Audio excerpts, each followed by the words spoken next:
ပြောမယ်အကြောင်းကတော့ alternator တစ်လုံးဘယ်လိုလုပ်တယ်လဲဆိုတဲ့အကြောင်းကျွန်တော်ကြည့်လို့ရ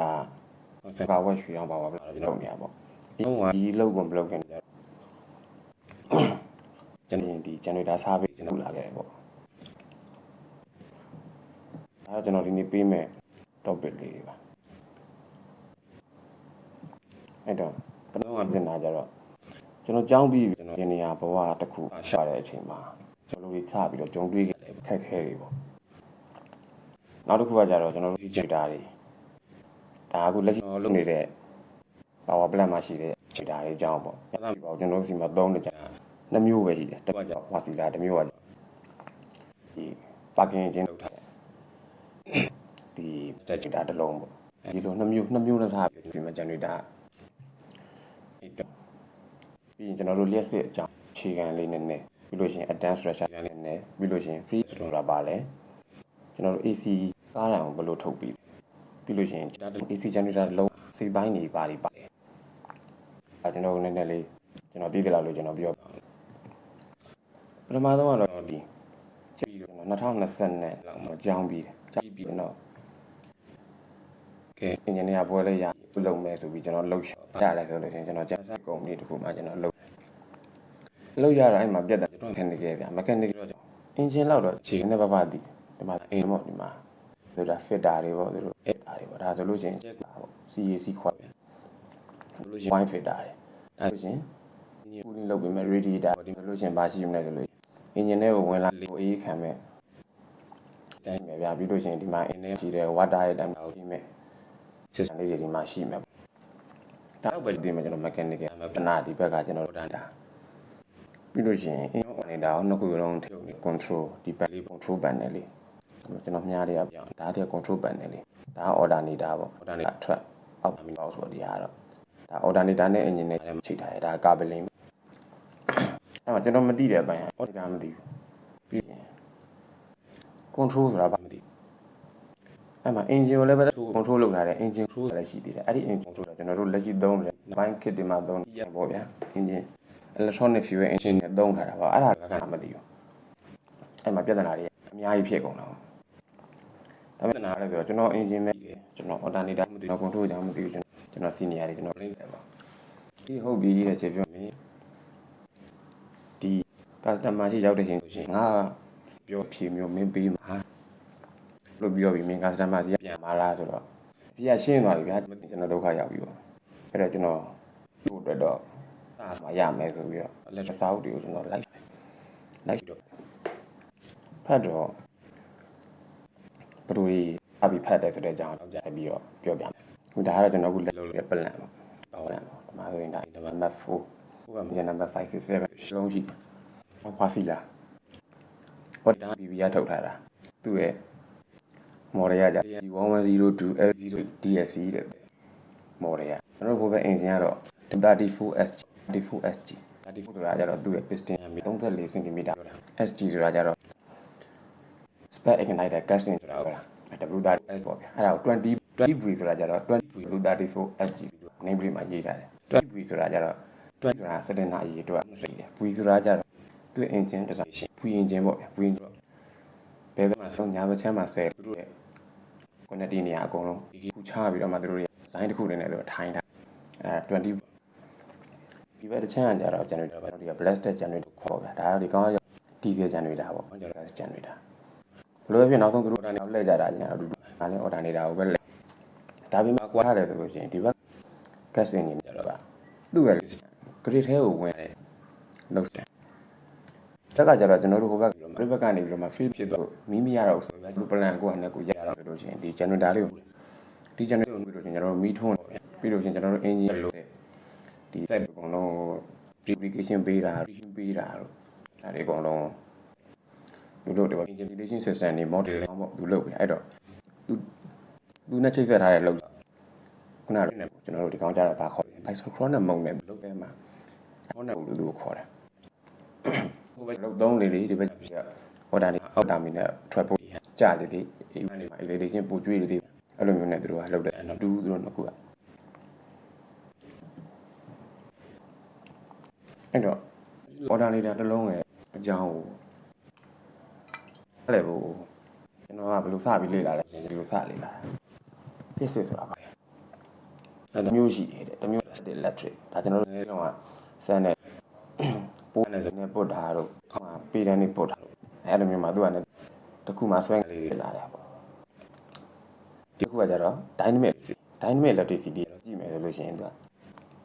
စီးနေပေါ့အဲ့တော့နောက်ခုမှကျွန်တော်တို့အခု alternator ကိုနားတင်တယ်ဆိုလို့ရှိရင်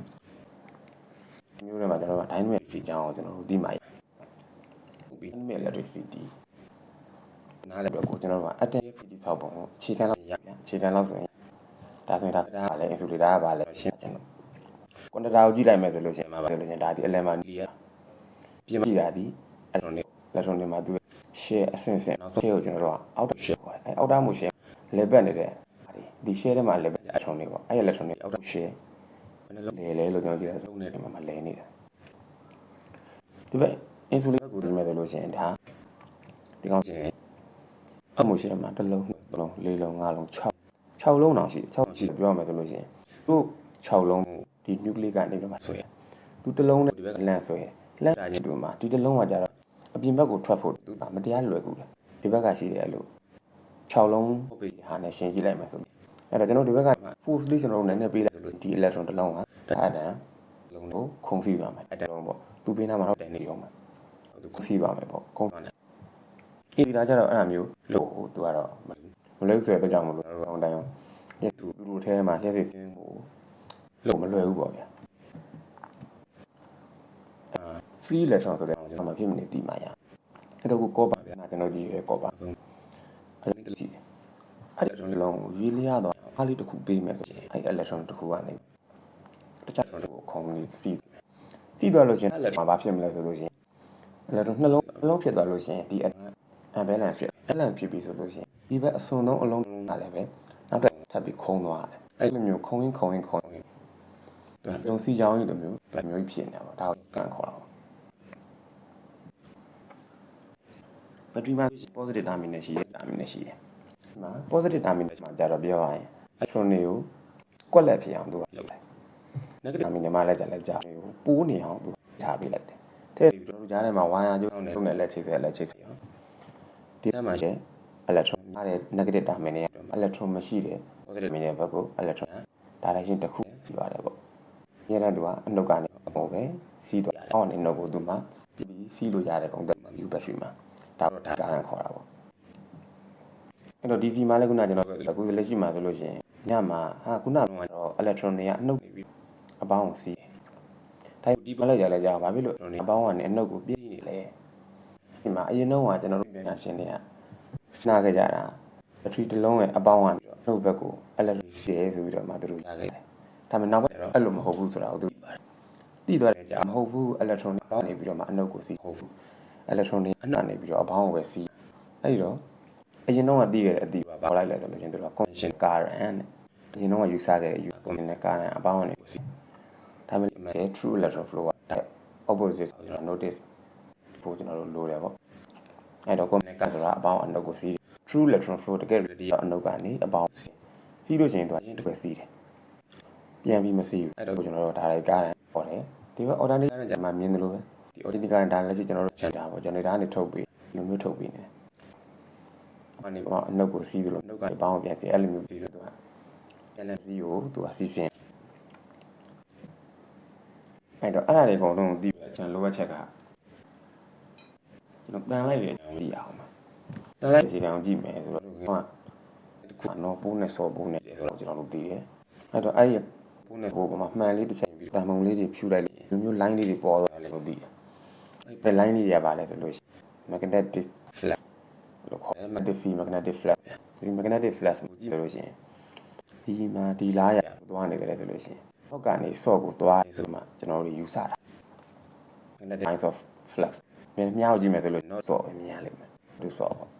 သူတန်လိုက်ကဘာမှနဲ့ပဲအခြေခံဖွဲ့စည်းတယ်မှာကြတော့ဒါ Fleming ရဲ့ right hand rule တော့ပြောထားလဲဆိုလို့ရှိရင်လက်ကလေးပေါ့လက်ကလေးရဲ့ direction ဒီကားနဲ့လက်မရဲ့ direction ဒီလဲဆိုလို့ thrust motion လက်ညှို့ရဲ့ magnetic field direction နဲ့အဲ့လိုရှင်းပြ right hand rule က basic ကိုကျွန်တော်နားလည်တဲ့ပုံစံကြကျွန်တော်ရဲ့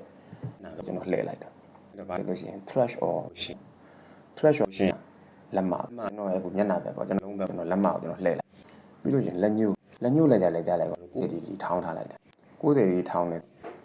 magnetic ရဲ့ direction ကကြည့်လိုက်မယ်ဆိုလို့ရှိရင်ပေါ်ဘက်ကိုရှိမှာပေါ့အဲ့တော့လက်ခလေကြတော့ဘယ်ဘက်ကိုယူလိုက်လဲဆိုလို့ရှိရင်ကျွန်တော်ဝဲပေါ့လက်ဝဲဘက်ကို90ကြာပေါ့လက်မရဲ့လက်ညှိုးရဲ့လက်ကလေးကို90ယူလိုက်လက်မကြတော့ကျွန်တော်စားလက်ညှိုးကပေါ်ကိုတက်တဲ့90ဒီထောင်းထားလဲကြတော့ဘယ်ဘက်ကိုပေါ့90ဒီလှည့်ထားတယ်ပေါ့အဲ့ဒါ direction ပေါ့လက်အဲ့ဒီမှာကျွန်တော်ခုကြည့်နေ screen ကိုဒီကျွန်တော်ဒီမြားလေးနေရာလေးဆိုတော့အောက်ဘက်ကြီးပေါ့ဒီအောက်ဘက်ချမ်းမှာကျွန်တော်လိုက်ထားလိုက်မယ်ဒီအပေါ်ဘက်တစ်ချမ်းမှာလိုက်တုံးထားလိုက်မယ်အဲ့တန်လုံးမှာကျွန်တော်ထားမယ်ဆိုလို့ရှိရင်အောက်ဘက်မှာရှိတန်လိုက်တော့ကျွန်တော်ဆိုကျွန်တော်ထားလိုက်မယ်ဒီမှာရှိတဲ့တန်လိုက်တော့တော့အပေါ်ဘက်ချမ်းမှာရှိတဲ့တန်လိုက်ကိုကျွန်တော် sort ဆိုပြီးတော့ထားလိုက်အဲ့တော့ not တော့နေပြီးတော့ရှိနေမယ် market line sort ဖို့သွားတယ်ဆိုလို့ရှိရင်အပြင်က sort ကိုသွားတယ်ဆိုတော့အောက်ဘက်ကနေဒီ screen ရဲ့မျက်နှာပြင်အောက်ကနေပြီးတော့ screen ရဲ့မျက်နှာပြင်အပေါ်စီကို magnetic state နေမယ်ဒါ magnetic flash ကနေဒီလိုပေါ့ဒါတန်လိုက်တော့ဒီမှာဆိုလို့ရှိရင် not ဒီမှာဆိုလို့ရှိရင် sort အောက်က sort ကိုကျွန်တော်ကတော့ဘယ်လိုထားလဲဆိုလို့ရှိရင်အောက်ဘက်ချမ်း screen အောက်ဘက်ချမ်း not screen အောက်ဘက်ချမ်း sort ထားလိုက်တော့ flash နေရအောက်ကနေပြီးတော့ပေါ်ကိုသွားနေတယ်ပြီးလို့ရှိရင်လက်မရရှင်းရတော့ဗာလဲဆိုလို့ရှိရင် thread မိုးဆိုတော့ကျွန်တော်ကဒီ computer နောက်ဘက်ချမ်းနေပြီးတော့မှ computer ရှေ့ဘက်ချမ်းကိုကျွန်တော်အာရယုတ်တဲ့ရုပ်ကိုကျွန်တော်စိုးပြဆိုပြီးတော့မြင်လိုက်အဲ့ဒါလဲဆိုလို့ရှိရင်တန်လိုင်းလေကိုအဝေးနေပြီးတော့မှဖြတ်လာတယ်လို့လဲဆိုရင်ကျွန်တော်မျက်လုံးပဲအမှုဖြတ်လိုက်တယ်အဲ့တော့ဗာလဲဆိုလို့ရှိရင် thread motion by motion quantity motion motion ကဝေးမှာ magnetic flash ဖြတ်ရောနီးရဆွဲလိုက်တယ်ဆိုတဲ့အတိတ်ပဲအဲ့တော့အဲ့နှစ်ခုအဲ့ချင်းနှစ်ခုကြောင့်ဗာဖြစ်တယ်ဆိုရင်လက်ကလေးကား direction ပြရတယ်ဗာလဲဆိုရင် electron များသည် contact ထားတဲ့လက်များသည်လက်ဝဲဘက်သို့ဆင်းသွားသည်ဆိုတဲ့အတိတ်ပဲပြောတာအဲ့တော့ magnetic flash line အောက်ဘက်ချမ်းမှာ north ဘက်မှာဆော့ဆိုတော့အမြဲတမ်းအောက်တက်နေတော့ဒါလေးညွတ် direction ကျွန်တော်ယူဆရတယ်လို့ညလက်မ direction ကြာဝေးရနေ magnetic flash ကိုဖြတ်ပြီးရင်ကျွန်တော်တို့မျက်လုံးကိုဖြတ်မယ်ဆိုလို့ရှိရင်နောက်ထပ်ဖြစ်မလဲဆိုတော့ဝဲဘက်ကိုလက်ထုံနေသည်အဲ့တော့ပြောင်းပြန်နေနေလုံးသားမှာရှိနေတဲ့ contact magnetic flash ကိုဖြတ်ပြီးကျွန်တော်တို့ရဲ့ဝေးရအောင်ဆိုလို့ရှိရင်ဒီ opposite ပေါ့လက်ရဘက်ကိုကျွန်တော်တို့ချိန်ပန်မှာဒါဒီထွက်မှာ magnetic flash ထဲမှာထွက်လာလို့မယ်ဆိုလို့ရှိရင်ဒါလည်းတူတဲ့အားနဲ့စီးနေတဲ့ပြန်စီးပေါ့ပြန်လည်စီးလမ်းကြောင်းတစ်ခုဖြစ်အောင်တွေ့မှာပေါ့ဒီတော့ကျွန်တော်တို့လေ့လာလို့ရလဲဆိုလို့ပထမတန်လိုက်လှိုင်းနေလိုအပ်တယ်အခုကကြတော့ရှားမှုလိုအပ်တယ်မိုးဆိုတယ်အဲ့နှစ်ခုပေါင်းမှာကျွန်တော်တို့လိုချင်တဲ့လျှက်စီးရအဲ့ရတဲ့လျှက်စီးရုံမှာကျွန်တော်တို့အိမ်မှာသွားတယ်မီးထွန်းရတယ်ပြီးလို့ရှိရင်ထမင်းရေခဲတက်တာတော့ဒါတွေသုံးကြရတယ်ပေါ့လိုချင်ကားနဲ့ကျွန်တော်နှစ်ခုလိုအပ်တယ်တစ်ခုက magnetic field လိုအပ်တယ်တစ်ခုကတော့ motion ဒါ Fleming right ပြောချင်တယ်။မှကျတော့သူကဘယ်လိုလဲလဲချင်းသူက angular motion နေနဲ့ပေါ့ circular motion နေနဲ့သူက magnetic flash ဆိုလာကြတယ်မှာကျွန်တော်တို့ control လုပ်ကြည့်တာ။ခုနပြောတဲ့ပုံတိုင်းပေါ့။ဒီခုနတဲ့ကိုကျွန်တော်တို့ right ဆွဲချီနော်ဘုံနဲ့စော်ဘုံနဲ့ဒီမှာ motion ကိုဒီဗီဒီယိုနောက်ဆုံးရွှေ့ရှားလို့ရှိရင်ဒီ carbon dioxide 4 meter ပေါ့ဒီဘာပြနေမလဲဆိုရင်0ကဒီဆို1ပေါ့ရှင်ဒီဘက်ကို1ရမျိုးပြန်ကြည့်နေစီးနေတယ်ဆိုတဲ့အတိတ်ပဲကိုသူပြရတယ်မယ်ဒီမှာကျွန်တော်ကခုနခံရူဒီပုံစံတိုင်းကျွန်တော်တို့အသုံးချကြည့်တာဟုတ်ပုံစံတိုင်းသုံးချကြည့်တာလက်ရှိဒီဘက်ဒီဘက်မှာစော့အဲ့ဒီမှာဒီကြည့်တဲ့ magnetic line နဲ့ direction ကကြည့်မြင်နေရတယ်လို့ပဲကျွန်တော်ပြောခဲ့သလိုပဲဟိုကစော့ဖို့ magnetic flash နေရတော့နေတယ်ပြီးရင်အထဲထဲမှာကျတော့ဒါဒီ cross sectional area တွေအဝိုင်းလေးတွေอ่ะသူကကျွန်တော်တို့ contact ထားလိုက်တယ်လေအဲ့တော့ contact အဲ့တိုင်းကျွန်တော်တို့ရွေးရှာ contact ကိုကျွန်တော်ဘယ်လိုရွေးဆိုလို့ပထမဆုံးအမှတ် A ပေါ့နေပြီးလို့ရှိရင် magnetic flash line ကိုဖြတ်သွား B ကနေပြီးတော့ B ကနေ C ကိုလည်းကြာလဲ magnetic flash line တွေမှာဖြတ် magnetic flash line တွေနဲ့ပြန်တယ်နောက်တစ်ပြီး B ကနေမှတီးကြတော့ magnetic flash line သွားတယ်ဒါပေမဲ့ motion နှစ်ခုကိုကြည့်မယ်ဆိုရှင် A ကနေပြီးဖြတ်တယ် motion နဲ့ C ကနေပြီးတော့ D ကိုဖြတ် motion ဒီ opposite ပါ opposite လို့ကြားထဲမှာပြောမယ်ဆိုလို့ရှိရင် align line တွေကိုဖြတ်ထားခြင်းနဲ့ electron C ရဲ့ direction နှစ်ခုမှမဟုတ်ဘူး C to D B2C မှာ magnetic flux line တွေကိုမဖြတ်အဲ့ဒါမို့လို့ electron ဆင်းမှုမရှိဘူးပြော magnetic flux line တွေ electron စီးဆင်းမှုကပုံပဲပေါ့ပြောရရင်နောက်တစ်ခု D ကကိုလည်းအဲ့ဒီတိုင်းပဲ magnetic flux နဲ့မဖြတ်ဘူးတိုင်းသွားတယ်တိုင်းသွားတဲ့အကြောင်းမို့လို့သူ့စီမှာလုံးဝ voltage အဲ့ဘာ electron မှမရှိဘူး voltage လည်းမရှိဘူးပေါ့နောက်တစ်မျိုးကျွန်တော်လှည့်ကြည့်မယ်ဆိုခုနလိုမျိုးလေးကြမလဲဘူးကျွန်တော် survive ပုံနဲ့လှည့်ရတယ်ပုံနဲ့လှည့်ရလဲဆိုလို့ရှိရင်ကျွန်တော် data တွေကိုလေ့ပြီးနေရတဲ့ engine တွေရတယ် solar motion တွေနဲ့လဲသူ့တက်ကအတဲ့တော့တယ်သူခုနလိုမျိုး direction မျိုးအဆင်မပြေဘူးအဆင်မပြေကြောင့်ကျွန်တော်ဒီတိုင်း design လေးဖော်ပြီးတော့ကြည့်လိုက်တော့ပထမဆုံးအမှတ် A ကနေအမှတ် B မှာဆိုလို့ရှိရင်သူ magnetic line ကိုမဖြတ်ဘူးမဖြတ်တဲ့အတွက်ကြောင့်မလို့ A နဲ့အမှတ် B ကြားရဲ့ပိုင်းကိုဒီမှာ0ဒါဆိုလို့0ပေါ့ဒါD ပေါ့ဒီမှာဒါ0ပဲအဲ့နေရာမှာရဒီနေရာလို့ရှိရင်0ပဲပြီးလို့ရှိရင်ကျွန်တော်တို့ B ကနေ C ကနေ D ကနေ E ဆိုလို့ရှိရင်ဖြတ်တယ်မှာ D to E ကပြောရင်ဒီနေရာမှာ magnetic flux အနေနဲ့အနည်းဆုံးလဲပြောရင် magnetic flux တန်တီပေါ့သူကလည်းအများဆုံးဒီ90 degree မှာဆိုလို့ဘာရမလဲရှင်အမြင့်မားဆုံး voltage ရပေါ့ဒီ90 degree ဆို maximum voltage ရပြီးရင် magnetic flux line တွေကိုဖြတ်တယ်ပြီးရင် R ရော GH 180 degree လို့ရှိရင် magnetic flux line နဲ့မဖြတ်တော့ဘူးအဲ့ဒီ G to 180 degree ကလည်း0ပြီးတော့ H ကနေပြီးတော့မှ I ဆို J to K ဆိုရင်သူအနည်းဆုံးဆိုတော့180 degree ဒီမှာ voltage စီအမြင့်ပြီးလက်ပြီးတော့170ကနေပြီးတော့မှ0 degree ပြန်ကျအဲ့တော့ B2 0 degree မှာဆိုလို့ရှိရင် voltage 0ပဲထွက်မှာအဲ့တော့ကျွန်တော်တို့ရဲ့ဒီမှာလက်ရှိသုံးနေတဲ့ system မှာတုံးမရှိတယ်တန်လိုက်2တုံးဆိုလို့ရှိရင်ကျွန်တော်ဘယ်လိုခေါ်လဲဆိုလို့ရှိရင် two system ခေါ်ရပါတယ်တန်လိုက်တုံး2တုံးပဲကျွန်တော်ပြောဘူး2တုံးပြီးတော့ကျွန်တော် two system ခေါ်တယ် two system အတွင်းမှာကျွန်တော်ကွန်တာကိုဘက်ပြအောင်လှည့်တယ်360 degree လှည့်တယ်ပေါ့ကျွန်တော်360 degree လှည့်လိုက်လို့ရှိရင်ရတယ်ဆိုလို့ရှိရင်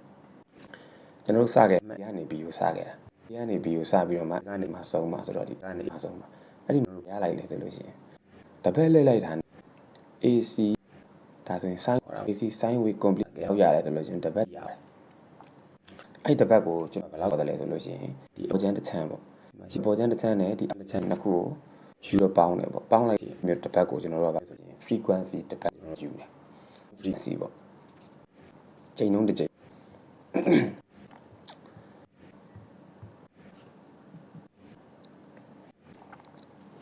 အဲ့တော့ကျွန်တော်တို့ခုနပြောခဲ့သလိုမျိုးမှာအခုလက်ရှိကျွန်တော်မယ်ဆိုလို့ရှိရင်ကျွန်တော်ဒါလေးရင်ဖတ်ကြည့်အောင် the conductor in a four magnet ကျွန်တော် master 4 volt ပေါ့ sort က not က sort 4 magnet ထဲမှာ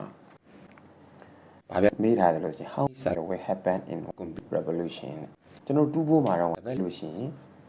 1ကပါတယ်တော့ကျွန်တော်ခုန1 frequency လို့ပြောခဲ့တာစကဲပေါ့ကျွန်တော်တို့ဒီ 4 volt system ထဲမှာပဲလို့ဆိုလို့ရှိရင်ဘယ်လောက်ရမလဲတော့ရမှာပေါ့ရမလို့ရှိရင်2စာကဲပေါ့အဲ့တော့2ရရပြောရမှာပေါ့အဲ့တော့ကြည့်တော့ကျွန်တော်တို့ဒီသုံးနေတာ APP in 120 LD0 DSC အဲ့ဒီမှာကျတော့ရေးထားတယ်ဆိုတော့ကြည့်ကြ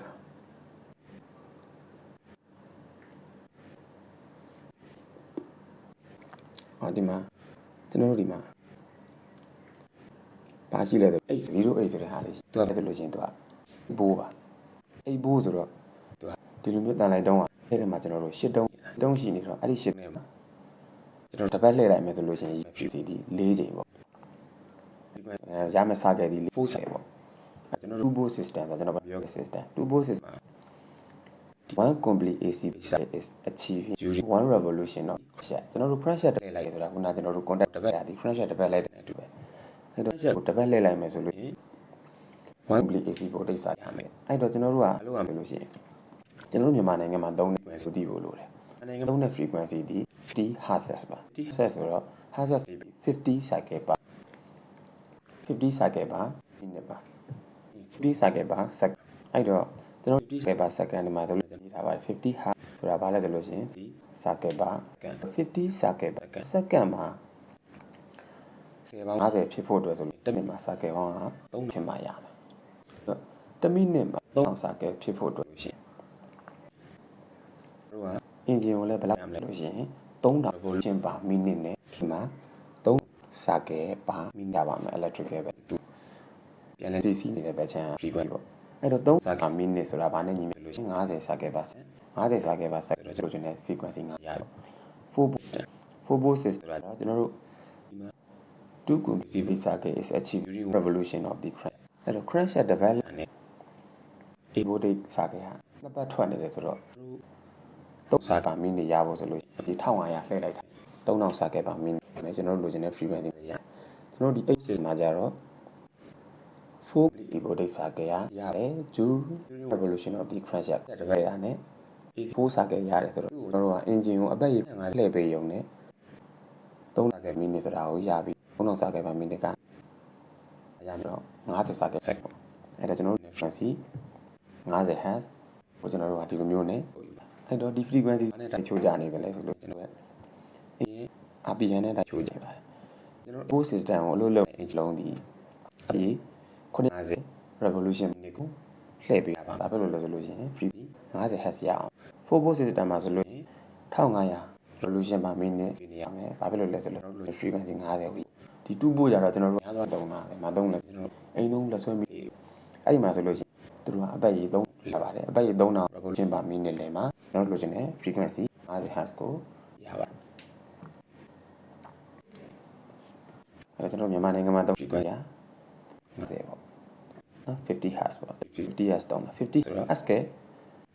အတိတ်ပဲဒီ cycles per second အဲ့တော့50 cycle အတိတ်ပဲဒီ50 cycle per second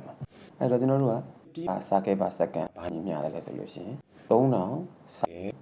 per minute ညီမျှပါတယ်ကျွန်တော်တို့ RPM ဆို revolution per minute နဲ့ကျွန်တော်တို့ကတွက်ရတာဖြစ်တော့တစ်မိနစ်မှာ3000ရဖို့အတွက်ဆိုလို့ရှိရင်ပြီးခဲ့တဲ့မှာပြောသလို2 volt ဆိုရင်3လဲပြီပါ4 volt လို့ရှိရင်1000လဲပါ RPM လဲပြီ8 volt လို့ရှိရင်950ရပြီပါဒါဆိုလို့ရှိရင်ကျွန်တော်50 Hz ကိုရပြီအဲ့တော့ FAC ကို120ပေါ့ဒီတက်မှာထည့်လို့ရပါပေါ့ခုနလိုမျိုးလေးကျွန်တော်နည်းနည်းလေကြောရှိကျွန်တော်ပြောပေါ့ဒီလိုလို့ချင်း F ကတိပဲဒီပါ P ဆိုတာနံပါတ်ကိုသုံးမဲ့ပို့က2ပါ4ပို့လား8ပို့မှာဆွင့်ရုံပါဒါကြတော့ကျွန်တော်တို့လိုချင်တဲ့ RPM ဘယ်လောက်ရမလဲဆိုရင်တို့ question မှာထားလိုက်ကျွန်တော်လိုချင်တာ frequency က9ပို့က2ပို့အဲဆိုလို့ရှိရင် N 9မသိဖြစ်သွားတော့ကျွန်တော်တို့ဒီလိုရှင်းလိုက်တာနဲ့ RPM ဘယ်လောက်လဲဟာဒါနဲ့ပဲရတယ်အဲ့မှာနောက်ထပ်ပြတဲ့တခုကဘာရှိလဲရှင်ကျွန်တော်တို့ကခုန electron စီးရကျွန်တော်တို့တွေကကြိုးစားတယ်ပေါ့ဒီမှာဆိုလို့ရှိရင်လည်းပဲ1ချက်တစ်ခုနဲ့စီးနေ AC မှာဆိုလို့ရှိရင်လည်းပြန်လည်စီးလျက်စီးနေနေစီးရောအဲ့လိုမျိုးစီးနေကျွန်တော်ကပြန်ကြိုးစားကြတယ်ပေါ့ခုနဒီထဲမှာတန်းလိုက်ဆက်ဝင်ကွန်တာတွေကိုလှည့်ပြီးအဲ့တော့လို့ electron စီးသွားဆိုရှင်ဘာပြန်လဲဆိုရှင် electron စီးတဲ့electron စီးတဲ့လမ်းမချောင်းအဲ့ဒီ electron စီးမှုကြောင့်ဘာပြန်လဲဆိုရှင် magnetic field ပြန်ဖြစ်ပါတယ် magnetic field ပြန်ဖြစ်တာသူဘယ်လိုလဲဆိုတော့ပြောခြင်းလဲဆိုလို့ရှိရင်နိုင်ခုမှာစကလုံးကိုကျွန်တော်တို့အတွင်းဝင်ရက်ထည့်ခြင်းလဲဆိုလို့သူကကျွန်တော်တို့လက်ရရဲ့လိုက်ရှင်ညနေကနေတော့မှရဖြစ်ကျွန်တော်တို့ဒီနိုင်ငံနဲ့ကိုနစ်ပြီးတော့ဝင်အဲ့တော့စကနစ်ပါလေစကရူတစ်ကလာရဟိုသူကဘာပြောလဲဆိုလို့ရှိရင် cardration လို့သူကပြောအဲ့ရှင်ဆိုတော့ electron စီးနေတဲ့လာရ electron စီးနေတဲ့လာရကျွန်တော်တို့ဘက်ကနေပြီးတော့ဝေးတဲ့ဘက်ကိုဘာပြောလို့ရှိရင်ပေါ်မှာကျွန်တော်တို့စကရူကိုလက်ရရတဲ့ဘာလေးอ่ะဘာလဲဆိုလို့ရှိရင် magnetic field line magnetic field line ဆိုတော့အဲ့လက်ရရဲ့ magnetic field line တခုကအဲ့လက်ဒီနေလမ်းကြောင်းတစ်ချောင်းမှာသူကပြန်ဖြစ်ကျွန်တော်သူ့ကိုဘယ်လိုလုပ်လဲဆိုလို့ကျွန်တော်တို့က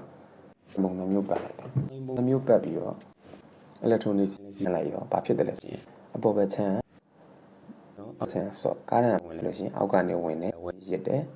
လက်ဝဲပြီးပြန်ထွက်သွားတယ်အဲ့ကားရံဒီလာရင်အောက်ဘက်ချမ်းဆော့ပေါ်ဘက်ချမ်းနော်ပေါ့စဉ်းစားကြည့်မယ်ဆိုလို့ရှိရင်ကားရံကဝင်မယ်ဆိုလို့ရှိရင်အပေါ်ဘက်ဆော့အောက်ဘက်နော်ပြန်ဖြစ်သွားမှာပေါ့ဒီ body ကအဲ့တော့ဝါယာကြိုးကိုလုပြီးတော့ထည့် electron စီးဆင်းစေမယ်ဆိုရင်တန်လိုက်တယ်ဆိုတဲ့ဟာကိုကျွန်တော်တို့ကသိဖို့ဝင်လာတဲ့ပမာဏများလေလေတန်လိုက်တဲ့ဆွဲငယ်များလေလာတဲ့ voltage နဲ့ current ပေါ့ပိုများလေတန်လိုက်ဆွဲငယ်များလေလေပေါ့ကားလေတန်လိုက်ဆွဲငယ်များလေဒါကျွန်တော်မြောင်းလေးပြောပြတာအဲ့တော့ဘာကြည့်ရမလဲဆိုလို့ရှိရင် electronic ဆိုတာတို့ဒီမှာဒီမှာရပါမယ်အဲ့ဒါမျိုး data တစ်လုံးကိုတွားလေ့လာမယ်ဆိုလို့ရှိရင်ဒီကျွန်တော်တို့နဲ့လေ့လာပြီးမှပါတယ်အဲ့တော့ electron နဲ့ဖြစ်အောင်လျှက်စစ်မယ်ဆိုရင် electron ဘက်ကနဲ့ဖြစ်မယ်ပေါ့ဆိုရင်အပေါင်းနဲ့နှုတ်နဲ့ပေါ့နှုတ် coin နဲ့ကိုကျွေးလိုက်မယ်ဆိုလို့ရှိရင်စီးနေမယ်ဆိုလို့ရှိရင်ကျွန်တော်တို့ electron နဲ့မယ်ပမာဏများကျွေးရှိရင်ဘေးနားတိုင်လိုင်းဟာ ဆွဲငင်ရတယ်ဒီ magnetic flux index ကြီးလာမယ်ပေါ့ပေးထားတဲ့ဒီသူ့ကိုပါဝါပေါ့ဒီကျွန်တော်တော့ချမယ်ဆိုလို့ရှိရင်သူ plus ဘေးနာ line နေရလည်းပဲသူ့ရဲ့ဆွဲငင်ရတယ်ပြောကြတော့မယ်ပေါ့အဲ့တော့ oscillator တုံးကိုနားလည်ဖို့ဆိုလို့ကျွန်တော်တို့ဒီ၄မျိုးကွဲပြားတိမှကျွန်တော်တို့လေ့လာလို့ဖြစ်ပါတယ်ဒီမှာ stator rotor field and armature အဲ့တော့ကျွန်တော်၄မျိုးပေါ့ stator ဆိုတော့ဘယ်လိုပြောလဲဆိုလို့ရှိရင်ဒီလိုရေးလဲဆိုရင် stationary coilဆိုတာကြတော့လှုပ်ရှားမှုမရှိဘူးသူငြိမ်လေးထား rotor ကြတော့ rotating coil ကလေပတ်နေမဲ့ coil field ဆိုတော့ကျွန်တော်တို့ excitation to begin electromagnet ကျွန်တော်တို့ပြီးခဲ့တဲ့ slide ပြောလို့ပဲ coil ကိုလက်စီဝင်လို့ရှိရင် electromagnet ဖြစ်တယ်အဲ့တော့ coil လေးကိုလက်စီဝင်အောင်လို့ရှိရင် electromagnet ဖြစ်တယ်အဲ့ဒီ process ကျွန်တော်တို့ခေါ်လဲဆိုလို့ရှိရင် excitation ကျွန်တော်တို့ခေါ်တယ်ပေါ့အဲ့တော့ excitation electromagnet ဖြစ်အောင်လုပ်တယ်အဲ့တော့အဲ့လိုမျိုးအပြပိုင်းကျွန်တော်တို့က field ဆိုပြီးတော့မှတ်ထားမှာဖြစ်ပါဒီကကျတော့ armature ကျတော့ AC produce တဲ့အဲ့တော့ AC produce ဆိုတော့ကျွန်တော်တို့ ထွက်ပေါ်နေတယ်ပေါ့လျှက်စစ်ပြန်လျှက်စီထွက်ပေါ်နေတဲ့အပိုင်းကိုကျွန်တော်တို့ armature ပြီးတော့ကျွန်တော်တို့ခွဲမှာအဲ့လိုမျိုး၄မျိုးကိုမှအဆင်ပြေမှာပေါ့အဲ့တော့ငါတို့ကြည့်ရအောင်ကြည့်မယ်ဆိုလို့ရှိရင်ဒီအဆုံးနေရာစကြည့်ကြမယ် main တာပေါ့အဲ့တော့ main ဟုတ်ပြီအဲ့ main တာတို့တိုင်းပေးနာမှာဒီမှာကျွန်တော်တို့တန်းလိုက်တာပေါ့တန်းလိုက်တော့ electronic ကွာရင်းပေါ့လက်မကနက်ကွာရင်းပေါ့ကြားထဲမှာတို့လာမီနီကိုတွေရှိရအဲ့ဒီမှာကျွန်တော်ရှင်းဖြတ်ပြီးကြည့်တာရှင်းဖြတ်ပြီးကြည့်တော့ဒီမှာ main တာတဲ့ဟုတ်တာပေါ့သူကကြည့်တော့တွဲပြီးတော့လဲနေတော့သူက main ပေါ့ main stator ဘာလဲ main stator တဲ့ပြောမယ်ဆိုလို့ရှိရင် alternate ပြီးမှာပတ်ထားကွာရင်းပေါ့ကျွန်တော်လုံးဝလှုပ်ရှားမရှိဘူးစလော်တွေထဲမှာပုံမှာကျွန်တော်တို့မြုပ်ထားတဲ့ကွာရင်းပေါ့ဟုတ်ပြီကြည့်လိုက်အောင်လက်ကြအောင်ကျွန်တော်တို့ AVR တဲ့ AVR ကြတော့ခုနဘာသဘောတရားလဲဆိုတော့ကျွန်တော်အလမကနဲ့ဖြစ်အောင်အလုပ်လုံးမကနဲ့ဖြစ်အောင်လုပ်နေရမှာသူကနေပြီးတော့ဒီ main data ဆိုတော့သူက DC ကျွေးလိုက်အဲ့တော့ DC တော့ TO သူကဘယ်လိုကျွေးလို့ရလဲရှင် regulate သူကကျွေးလို့ရတယ် regulate လုပ်ပြီးကျွေးလို့ရတယ်ဆိုတော့သူကအနေအများကိုခေါင်းနေမှာဒီဘက်တွေနည်းနည်းလေးကျွေးမယ်ဒီလေးများများကျွေးမယ်သူအဲ့လိုကစားလို့ရတယ်အဲ့တော့ခြေရကြတော့ automatic regulator အဲ့ဒါကြည့်အောင်ဒီခင်းကိုလျှက်စစ်ကျွေးလိုက်မယ်ရှင်ကွိုင်းကြီးလက်နဲ့တော့မှာမဟုတ်ဘူးတကယ်ကတော့ဒီဥစ္စာဒီ power and sense သူကpower နဲ့သူယူထားတာပြီးတော့မှသူတန်းကျွေးမဲ့ပတ်ချမ်းဒီဘက်ကို DC voltage exciter volt AVR အဲ့တော့ x minus ဆိုဒါနေပြီးတော့မှအောင်နှုတ်နှစ်စားထုတ်ပေးလိုက်ဒီမှာရှိတဲ့ပါကွိုင်းနဲ့ဆိုလို့ရှိရင် data ကွိုင်းနဲ့ကို data ကွိုင်းနဲ့ကိုသူကကျွေးလိုက်အဲ့ data ကွိုင်းတန်လိုက်ဖြစ်တယ်ပြီးလို့ရှိရင် exciter rotor လဲနေမှာဒီမှာဆိုသူထဲရနေပြီးတော့ alternate current exciter rotor ကနေပြီးတော့မှထွက်ပေါ်နေမယ်ဒီ rotor current ကိုကျွန်တော်တို့ဘယ်လိုသုံးမလဲအောင်ကျွန်တော်နောက်ပုံမှာကျွန်တော်တို့ကြည့်တာ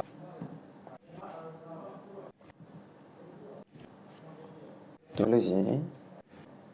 ကျွန်တော်ဗာဒီကုနာပုံပြန်လိုက်လို့ရှိရင်သူစီ exciter rotor ပါဒီမှာ exciter ပါအဲ့တော့ exciter rotor ဘာတွေ့မှလဲဆိုလို့ရှိရင် ACကို exciter rotor ကနေမှသူထုတ်ပေးမှာပါအဲ့တော့လျှက်စစ်ထွက်ပေးတဲ့ဖြစ်တဲ့ကြောင့်မလို့ကျွန်တော်တို့အပေါ်မှာခဲ့တဲ့ဒီမှာဆိုလို့ရှိရင် AC ထုတ်တဲ့အပိုင်းကိုကျွန်တော်တို့က armature လို့ခေါ်ဖြစ်တဲ့အတွက်ကြောင့်မလို့ exciter rotor ကို armature လို့ခေါ်ပြီးလို့ရှိရင် exciter data ကြတော့ကျွန်တော်တို့က AC တန်လိုက်ဖြစ်အောင်လုပ်တယ်ဖြစ်တဲ့ကြောင့်မလို့သူ့ကိုကျွန်တော်တို့လို့ခေါ်ရပါမယ်ပြီးတော့ဒီ exciter rotor ကနေပြီးတော့မှ AC voltage ကိုသူ့လိုပြောင်းနေလဲဆိုလို့ရှိရင်ဒိုင်းလေးတွေပေးတာအဲ့ဒီဒိုင်းကိုခံထားတဲ့ bridge လေးပေါ့ဒါဆို cap ကြီးပေါ့အဲ့ဒီဒိုင်းကို bridge လေးခံထားတော့ခံထားတဲ့ဒိုင်းကို bridge လေးရလည်းပဲလိုက်ပြီးတွဲလဲတယ်ဒီမှာကျွန်တော်သုံးစားကိုကြာတော့ကျွန်တော် exciter stator rotor နေပြီးတော့မှထွက်လာ AC3 phase ကိုဒီဒိုင်းကို6လုံးနဲ့ဖြတ်ခိုင်းလိုက်တော့ဒီဒိုင်းလုံးမှာတစ်စင်ပါဖြစ်သွားတယ်လို့ရှင် DC ပြောင်းတော့ဘယ်ဟိုသွားလဲဆိုလို့ရှင်ဒီလုံးနှစ်ကျိုးလေးအပန်းအနှစ်ကျိုးမှာ main rotor တွေကိုကျွန်တော်တို့ DC လေးကျွေးလိုက်တယ် main rotor ကျွန်တော်ဆိုတာ4ပို့ပေါ့4ပို့ main rotor ပေါ့အဲ့တုံးရေးတုံးဖြစ်သွားမယ်ပေါ့ဒီမှာ4ပို့ပေါ့ဒီမှာဒီ4ပို့ကိုဆိုဒီမှာဆိုလို့ချင်းဒီမှာအစိမ်းရောင်စားကျွေးတယ်အစိမ်းရောင်ကြည့်လိုက်အစိမ်းရောင်လေးဒီဒါရနဲ့လဲလာလဲဆိုလို့ရှိရင်ဒိုင်းရုပ်နေလာတယ်အဲ့တော့ဒိုင်းရုပ်ကိုအနီရောင်3ကျိုးကတော့ဒီမှာလက်ရှိတွေ့ရပါလိမ့်မယ် alternating current အဲ့တော့ alternating current 3ဒီအာမရေးထားပါတယ်ဒါလို့ဒါ ဒါကျွန်တော်တို့ excited rotor လို့ကျွန်တော်နားလို့လိုအပ်ပါတယ်သူက AC fit ထုတ်ပေးတယ်ဒိုင်းယုတ်ကိုဖြတ်တယ်ပြီးလို့ဒီထွက်တယ် DC ဒီအခြေ4 volt တန်လိုက်တွေတော့ကို no so ပို့စာပြင်ချောင်းသူကလုတ်ပေးတယ်ပြီးလို့တူတကွ level နဲ့ပါပေါ့ဒီ rotor ပြီးရှင်တိုင်အောင်ပြီးလို့ဒီချားပြီးထားတယ် excited ကသူတွေက level ပါပြီးလို့ရှိရင်ဒီဘက် P1 ဆိုပြီးတော့ညပြတ်သွား P1 နေဆိုပြီးတော့ data stator ကနေမှာသူစီကိုအစိမ်းအောင်ကြိုးသည် AV ကနေလာတယ်အစိမ်းကြိုးသည် direct current တော့ direct current ကို data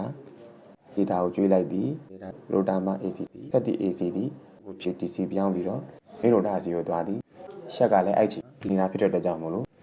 4 volt system ကပတ်ကြီး1500လေးကျွန်တော်ဒီဘက်မှာရှိတယ်ဒီမှာနှစ်ဆဆိုပြီးတော့မှအားရကြတော့ဒီ outside ကိုဆက်မယ် terminal 3အဲ့တော့အဲ့3 phase ဖြစ်ပတ်ထားတဲ့ coin 3 coin မှာလေ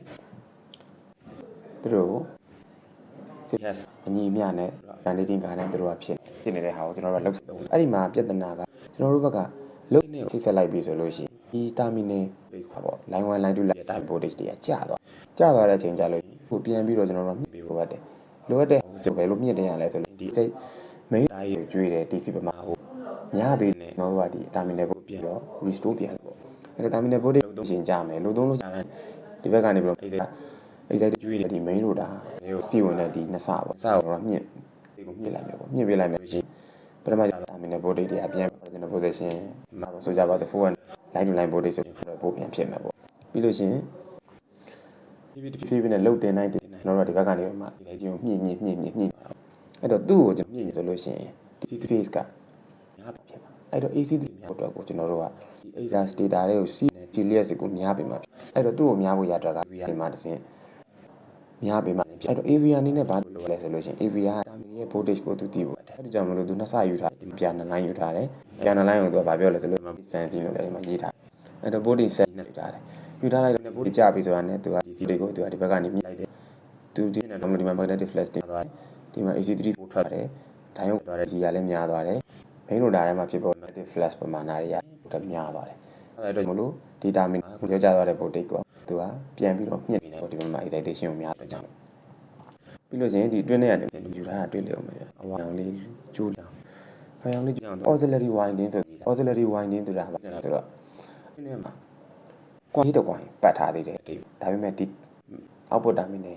သုံးစာထွက်တဲ့ coin လေးဟုတ်ဘူးတက် coin လေးပတ်ထားလိုက်တာအဲ့ coin လေးပတ်တော့ကြောင့်အဲ့ coin ကလည်း AC ထွက်တဲ့ AC ကိုသူကစထားတယ်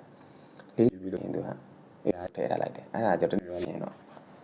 power အနေနဲ့သူကလေးပေါ့မှာပေါ့ဘာဖြစ်လို့လဲဆိုတော့ဒီဘက်နေပြီးတော့ power ပြန်ယူနေသနာပါရှိလဲဆိုလို့လုံးဆိုင်ပဲချမ်းမှာ transient short circuit တို့ဖြစ်လို့လောင်မှာဆိုလို့အဲ့လောင်တဲ့သနာကိုကာလို့ရအောင် fashion နေနဲ့ကျွန်တော်တို့ဒီဘက်မှာ coin လေးထဲထဲမှာတော့ထပ်ပတ်ပြီးတော့သူကနေ board light ပေါ်ပဲဒီမှာသူ power ယူတယ်ပြီးလို့ဒီအပြာ line တွေကနေသူ board တွေကိုသူစမ်းစီလုပ်တယ်စမ်းစီလုပ်ပြီးလို့ရှိရင် lane line ဘက်ကနေပြီးတော့မှဒီ board တွေကို regulate လုပ်မှာဒီ board တွေကြာရင်ဒီ board တွေကိုများပေးမယ် board တွေကသတ်မှတ်ထားတဲ့နားသွားပြီဆိုလို့ရှိရင်သူ DC board short ပေးမယ်အဲ့လိုအနေများကိုလုတ်နိုင်တဲ့အတွက်ကြောင့်မလို့သူ board တွေကိုကစားနိုင်တဲ့ကြောင့်သူကျွန်တော်တို့ automatic regulator လို့ကျွန်တော်တို့ခေါ်